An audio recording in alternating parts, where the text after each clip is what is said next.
আসসালামু আলাইকুম সবাইকে। সকাল সকাল রেডি হয়ে চলে যাচ্ছি বাজারের উদ্দেশ্যে। সাথে ছিল বর্ষা অ্যান্ড সাবিরা। দুজনকে নিয়ে বের হলাম কেন জানেন? সকাল সকাল আমার সাথেও যেন ওরা অনুভূতিটা ফিল করতে পারে এই সুন্দর আবহাওয়া। সাবিরার কথা শুনে কতক্ষণ হাসলাম। তারপর আমি চলে যাব বাজারের উদ্দেশ্যে, বাজারের ভিতরে।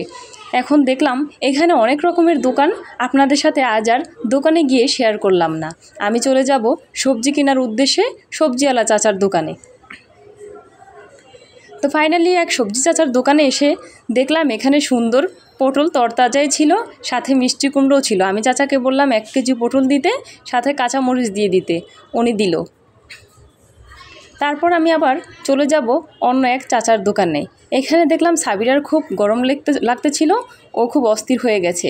এই চাচার দোকানে এসে মিষ্টি কুমড়া নিয়ে নিলাম। মিষ্টি কুমড়া খুব ফ্রেশ মনে হয়েছিল। সামনের দিকে যাওয়ার পরে দেখলাম হঠাৎ করে একটা মুদির দোকান। সাবিরা বাবু তো আর এখান থেকে সরবে না, ও একটা চিপস খাবে, তো ওকে চিপস কিনে দিলাম। তারপর চলে যাব আমি মশলার দোকানে মশলা কেনার জন্য। ফাইনালি আমি এখান থেকে দারুচিনি, এলাচ নিয়ে নিলাম। তারপর এক ফাঁকে দেখিয়ে দিব আমাকে গরমের মধ্যে কী অবস্থা। লেবু দেখে লেবু চাচাকে জিজ্ঞেস করলাম লেবুর দাম কত। উনি বলল আপা 10 টাকা। আমি নিয়ে নিলাম সস্তা দেখে। তারপর চলে যাব আমি মাছ কেনার জন্য মাছওয়ালা চাচার দোকানে। গিয়ে বললাম মাছের দাম কত। উনি বলল 200 টাকা। আমি বললাম কম হবে না? উনি বলল না। তারপর ফাইনালি একটা মাছ নিয়ে নিলাম। সাবিরা বাবু ওই মাছটা খেতে খুব পছন্দ করে, এজন্য ওনার কাটা দেখে খুব ভালোই লেগেছিল আমার। খুব মনোযোগ সহকারে দেখতেছিলাম উনি কিভাবে মাছ কাটতেছিল। আমিও তো ভালো মাছ কাটতে পারি না। খুব দ্রুতভাবেই মাছটা উনি আমাকে কেটে দিল, সুন্দর করে পিস পিস করে। ফাইনালি ওনার মাছ কাটা শেষ, উনি পলিতে করে দিয়ে দিল, আমি টাকাটা দিয়ে দিলাম। তারপর আমি চলে যাব শাক কেনার জন্য শাকওয়ালা চাচার দোকানে। গিয়ে দেখলাম নানান রকমের শাক। আমি এখান থেকে বেছে নিলাম ডাঁটার শাক। আমি বললাম ডাঁটার শাক কত? চাচা বলল 15 টাকা মুঠো। আমি বললাম 2 মুঠো দেন, 10 টাকা হলে। চাচা বললে ঠিক আছে। তারপর 2 মুঠো নিলাম। চাচা বলল আরেক মুঠো দিব। আমি বললাম না চাচা, খাওয়া হবে না।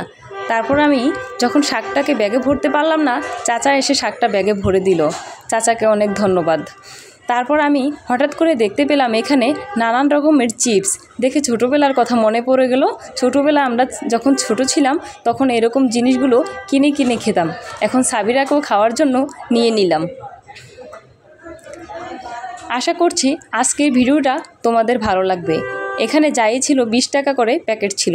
সামনে হাঁটতে হাঁটতে চলে যাব আমরা 3 জন, বর্ষা, আমি, সাবিরা।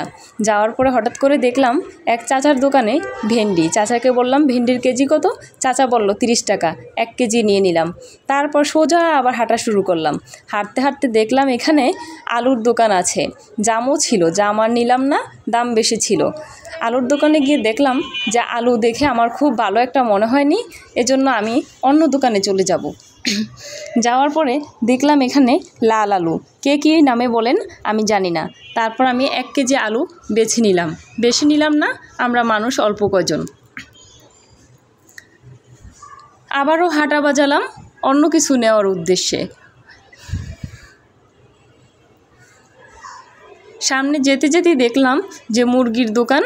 মুরগি কেনার জন্য মুরগিওয়ালা চাচাকে জিজ্ঞেস করলাম যে মুরগির কেজি কত। উনি বলল 200। আমি বললাম কম হবে না? উনি বলল না আপা, কম হবে না। মজার বিষয় একটাই হলো, আমি ডাকলাম চাচা, উনি বলল আপা। তারপর এক ফাঁকে আবারও আমাকে শেয়ার করে দিলাম এই গরমের মধ্যে কি হাল অবস্থা। তারপর দেখলাম ব্যাগটা খুব ভারী হয়ে গেল। এবার একটা রিক্সা নিয়ে নিলাম। 3 জন মিলে বাসার উদ্দেশ্যে রওনা হলাম। সাথে একটু আমাদেরকেও দেখিয়ে দিলাম।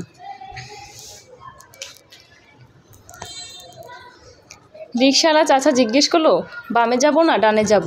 আমি বললাম যে ডানে যান। আজকের ভিডিওটি ভালো লাগলে লাইক, কমেন্ট, শেয়ার করে দিবে। ফাইনালি বাসার সামনে চলে আসলাম। আসার পর রিক্সার থেকে এক এক করে 3 জন নেমে পড়লাম। এখন বাসায় চলে আসলাম। আসার পরে দেখিয়ে দিলাম আজকের বাজারগুলো। আশা করছি আজকের ভিডিওটি ভালো লাগবে। যদি ভিডিওটি ভালো লাগে অবশ্যই লাইক, কমেন্ট, শেয়ার হয়ে যাবে। আজকের মতো এখানেই বিদায় নিচ্ছি। দেখা হবে নতুন কোনো ভিডিও নিয়ে। ততক্ষণ সবাই ভালো থাকবেন, সুস্থ থাকবেন। আল্লাহ হাফেজ।